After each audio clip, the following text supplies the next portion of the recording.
black cherry blackberry waffles today.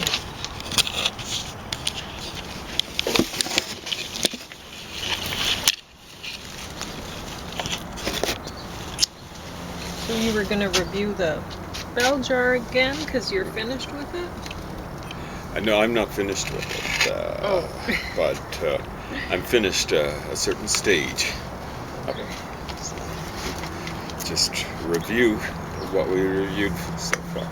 So this is the bell jar. This is the original. Published in 1963, I think a few days and weeks before Sylvia Plath committed suicide. So it's written by Sylvia Plath. And then this is the Norwegian translation, or a Norwegian translation. I don't know if there have been more than one. It's possible. So this was published, as I recall, in 1986. So roughly 23 years after the original was published in English. And I've already reviewed the Norwegian edition because I finished it up, as I recall, on January or July, rather, the 24th of this year. It's now August the 6th. At least I hope it is. I've got an appointment on the 6th at the hospital. I hope I'm not off by one day, because they say the treatments that I get once every 4 weeks, roughly once a month, cost thousands of dollars. I remember one time they changed the appointment day with me over the phone on the answering machine. James doesn't know how to use the answering machine. And they didn't get any agreement from me, and I turned up. Luckily, it was just a little bit late, not the next day or something like that. And they were saying it's cost thousands of dollars, and I'm going, you can't make an agreement. That's like making a contract with someone just over the phone. Hey, you agree to do this, right? And you're not there to say, yeah. Yeah. Well, I've had a lot of trouble with people with internet that way. Like, oh, yeah. With the email. Hey, we expected you. What? I mean, they send it instantly, so they're expecting that you read it as soon as they sent it. It's like, sometimes I don't check my email for months. Yeah, exactly right. So that's not the proper way to behave. Pauline figured it out. She said they're changing the schedule to accommodate someone else. Mm-hmm. And they're expecting you to be able to be accommodating. I mean, you could be out of town and not able to check your answering machine. Yeah, but since they were able to leave a message, they thought, well, that's the way it works out. We'll always change his, because they were changing his like crazy. Oh, yeah, for a while there was just almost every time. So I changed the message on the machine saying, James doesn't know how to use this. Yeah. Oh, so if that's you're leaving why. a message for me, then go ahead. But I won't get it for months probably. Well, that was, there we go. If you're leaving one for James, don't. Yeah. So I could learn how to answer it, but I don't want to, because Pauline has her grandmother's books on the answering machine, and I don't want to erase it. I don't want to do that by accident, and it could easily happen. There you go.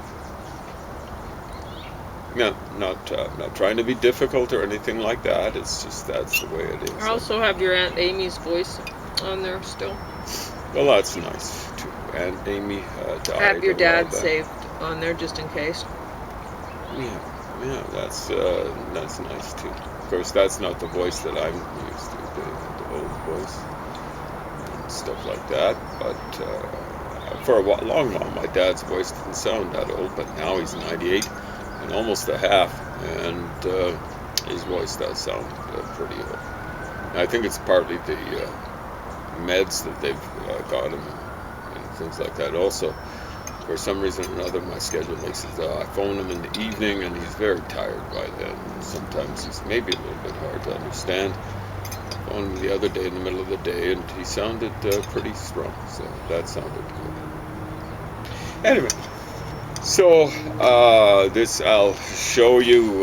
There was one little troll skeptic, Pauline. You trolls out there, you're basically wasting your time. And Pauline did draw attention to a couple of trolls. And, I never should have told him, because now it's every single. Okay, go ahead. It's not every single time. It's just when it comes to certain things. I basically want to tell the trolls, don't bother. Yeah, you already did. No, I'll repeat it. Don't bother. And this is, I've gone through this once. Glass klokken in Danish, or in Norwegian once. I just woke up. And then so I finished up this again yesterday, and then the bell jar,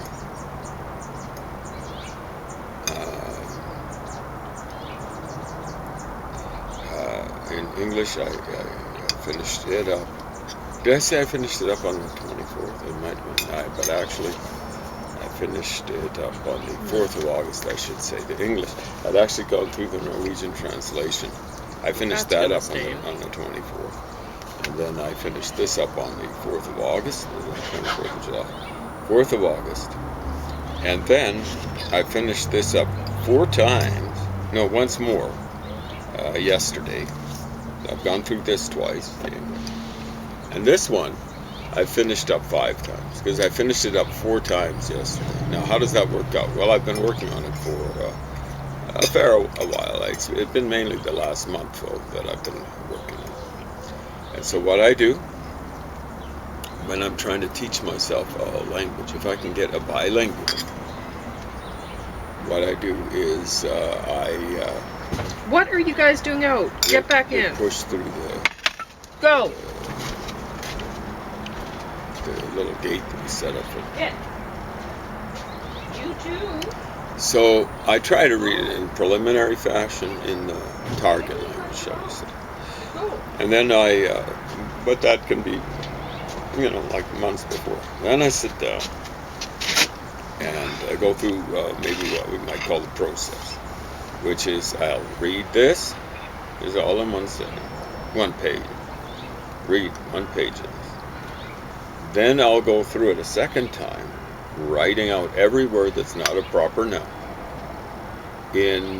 translated into English. Here it's retranslating back in English. Every word. Boom, boom, boom, boom. I try to do it as fast as possible, and the writing's pretty sloppy. Then I'll go through it. This will be a 3rd time, just 1 page, comparing the little notes that I put down, or the little translations word for word, with the original.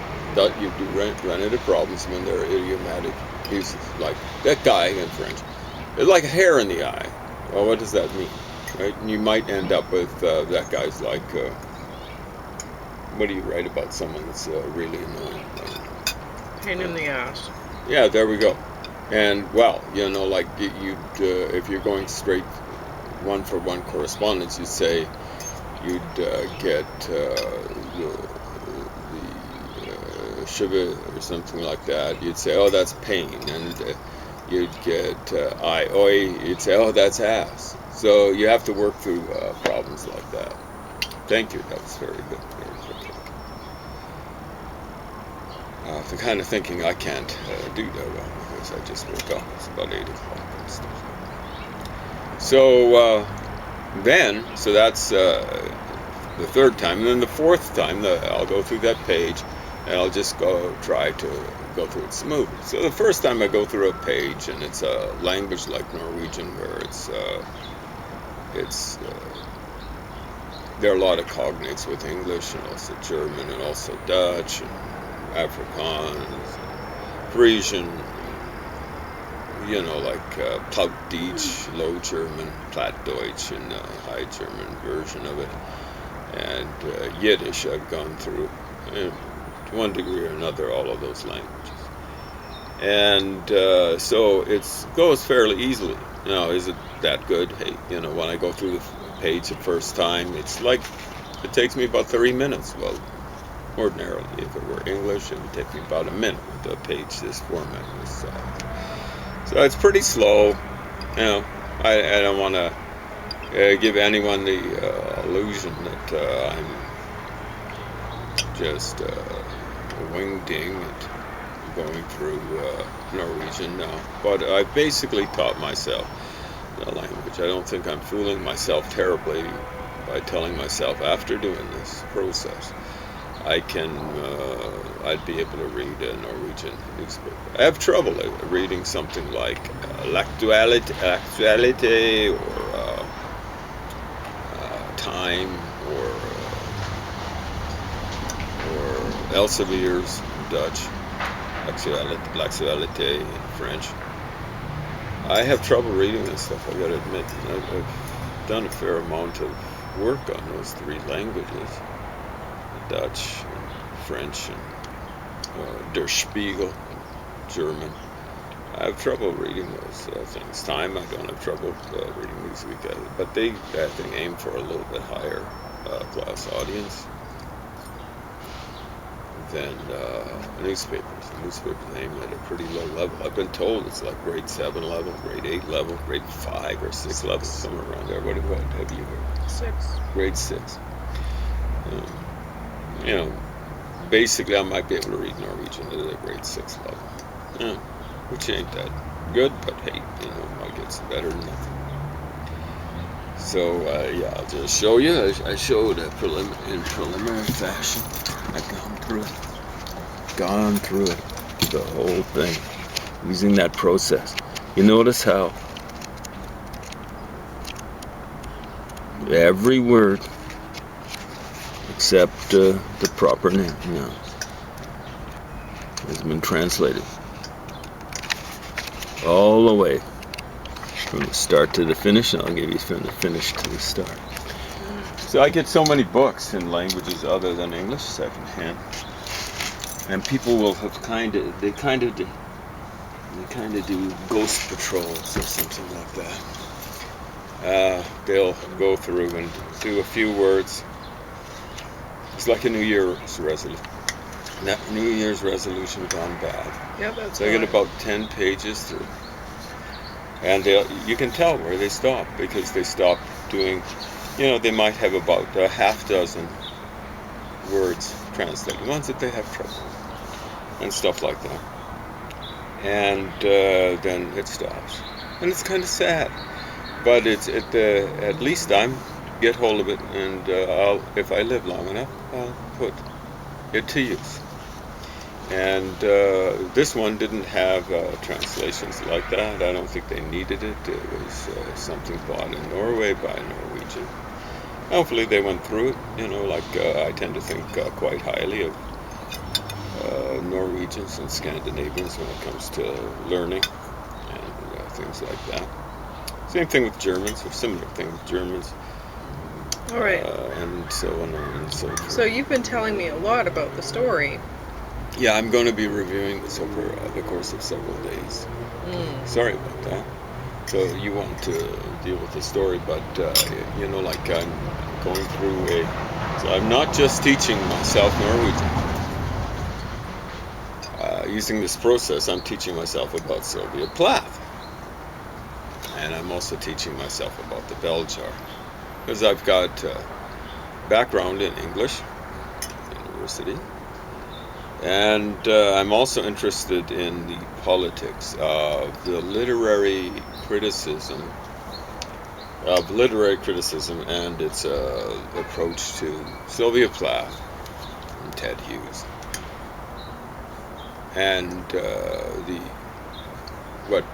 people who style themselves feminists, I don't think I don't think they're really feminists. I think they're the ones who get on their high horse about Ted Hughes are just like they are.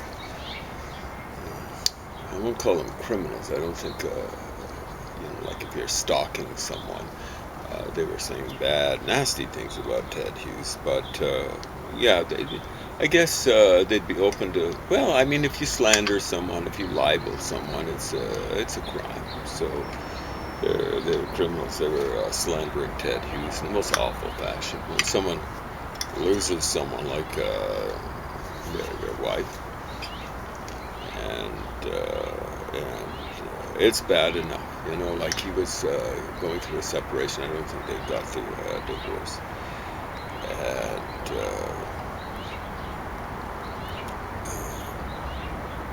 And it would be painful for him because he'd be worried that the separation, it was her idea,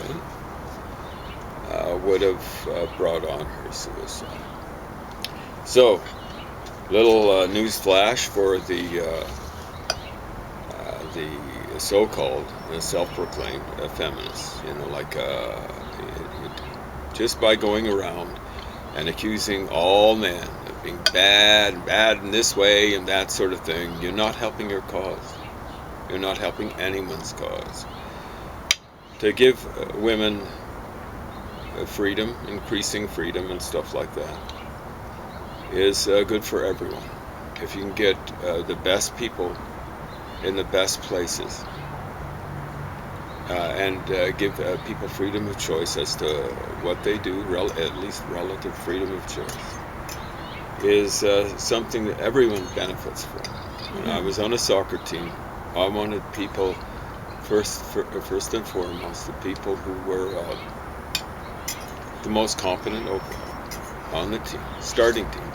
And then I wanted them in the right positions.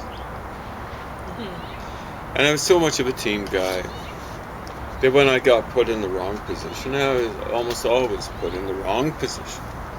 I would be by far the most fit player on the team. Not just on the team, in Lethbridge. A city maybe of 50,000, and now it's 100,000. In Lethbridge, and by far.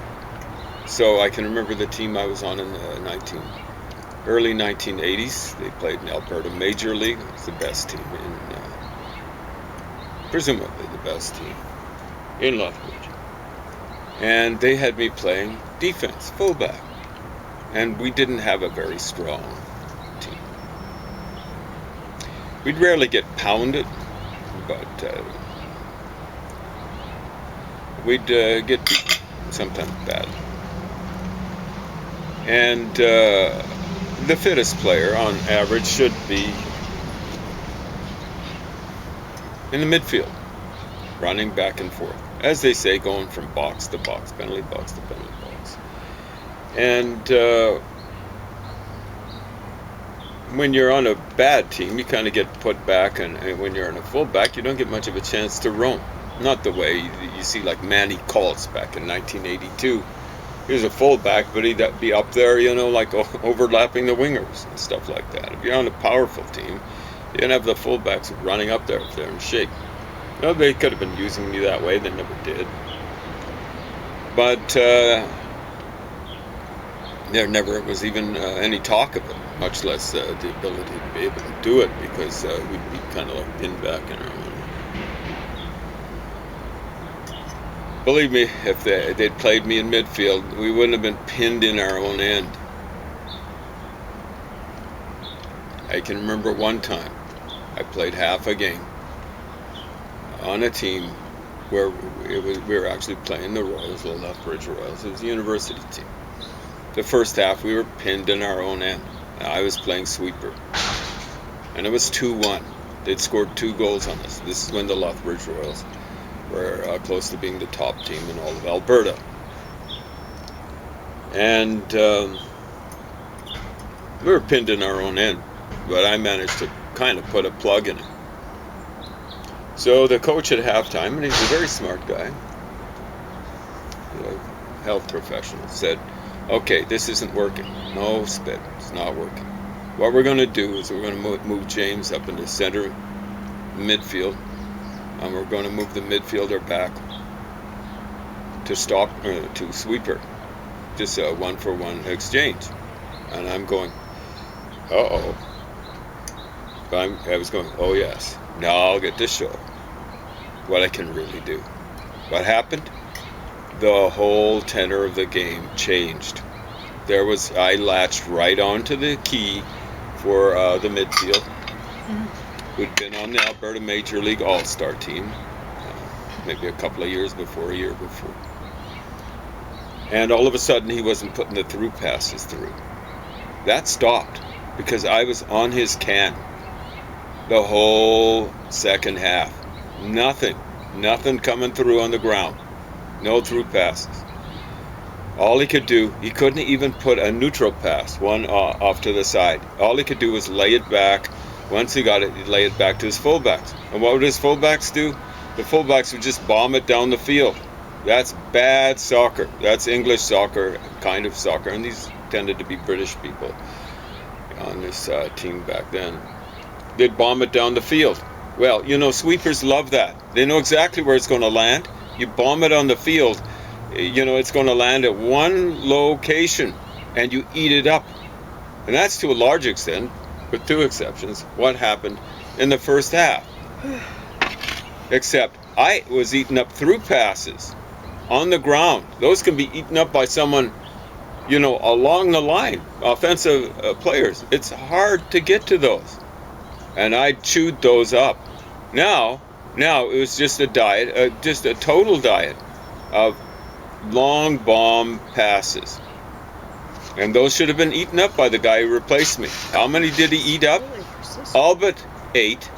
They scored 8 goals in the second half. Was that because they had us pinned? No, we had them pinned in their own end.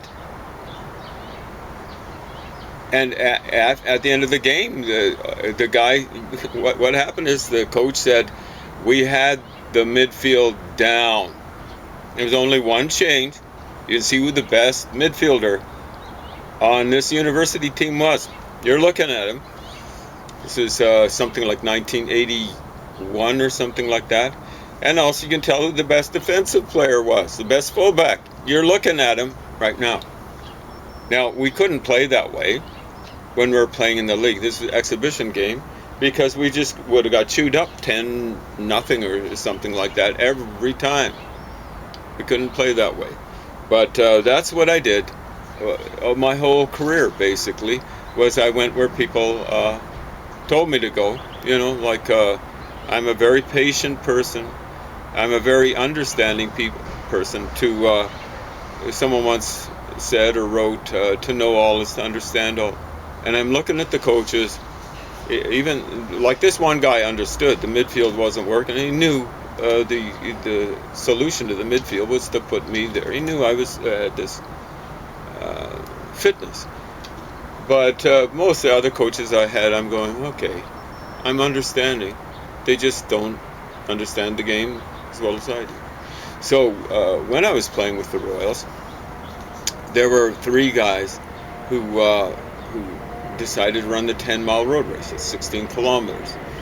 And so one guy was proud. He was a guy who'd played with Aston Villa in Birmingham, or the Birmingham area. And he come over here. I'm not going to say under what circumstances. And he ran it in 90 minutes. Well, I'm going to tell you, that ain't that good. That's not good enough. He had a gut on him. And he was younger than me. He wasn't 30 yet, and he had a gut on him. It wasn't quite like Henry VIII's was, but it was a gut. You can't play soccer properly when you've got a gut. He had all sorts of technique, but you don't have a gut on you, so you can use the technique as many times as possible, and in as many areas as possible on a soccer field. It's a big field, and 90 minutes is a long time. There were a couple of others, and one of them had been the top scorer, tied for the top scorer, a couple of years before in all of Alberta. And then one was kind of like our sweeper, as I recall. They did it in 80 minutes, which was okay, not bad. I knew another player from Lethbridge who thought he should be an all-star, who ran the 10-mile road race. I think it was that year. And he did it in 80 minutes, not bad. He always was a little bit put out by the fact that I made the Royals and he didn't. And I made it after 4 years of soccer. 4 years of organized soccer. Technically, it's for 3 years. And it was like in my 4th year. And how fast did I run that 10-mile road race? 62 minutes, 21 seconds. It's exact. I'm not rounding down or anything like that. 62 minutes. You see how, like that one guy ran in 90 minutes. If I had to play against a whole team of guys just like him, with all the technique and all that sort of stuff, it'd be like I'd have 50% more players. I'd be all over him. In practice, I was all over him. I wasn't mean and tough or anything like that. It wasn't dirty. But he could not turn on me. He just couldn't. And if he ever was able to, and he wasn't, he wouldn't get past me because I just recovered. Because I was faster than him. I was quicker than him. I had long distance conditioning on him. So, like, get by me if he ever possibly did. I can't recall him ever doing it. I just recovered. And, there was the middle distance thing. That's where I was by far the best in Lethbridge. Middle distance, like 400 meters, 800 meters, a mile, or 1,600 meters, I think it is. Yeah, you couldn't, you wouldn't be able to keep up with me. How are we doing for review? We're almost out. So I'm just going to say that the waffle that I ate with the berries, now James's has a little more calories because he has the coconut cream, whipped cream on it, which would add some calories. But a lot of time, people will be short of energy. Like the past few days, I had a migraine, and I get these, and usually, 3 days are a write-off. And then now I'm here the 4th day, and I can function a little more. I was able to function a little bit all the way along, but I was pounding back the zinc pills, so it was working. So that's something, if you get migraines like I do, you might want to try it. Lots of water, lots of fruit, and as much as you can handle when you're sick like that, right?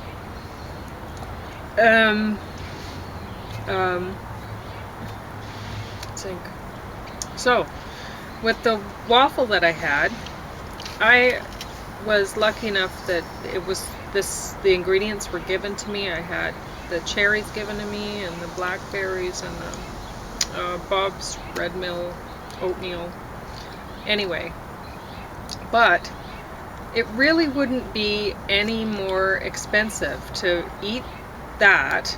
You can make the waffles ahead of time, keep them in the freezer in a Ziploc bag, and then put them in the toaster, and they're instant. And you just dump some washed berries on them, and there you go. It's as instant as having donuts, which I brought home yesterday because migraine, I was not functioning well, and I was just thinking, I don't have the energy to be making James any food, and so I wasn't going to pick it up, and then I was like, oh. And so then James ate half a package of donuts. But, honestly, they say on the package that 2 of these is a serving, and there's no way that a person could fill up on that, but a lot of people, that's what they have for breakfast.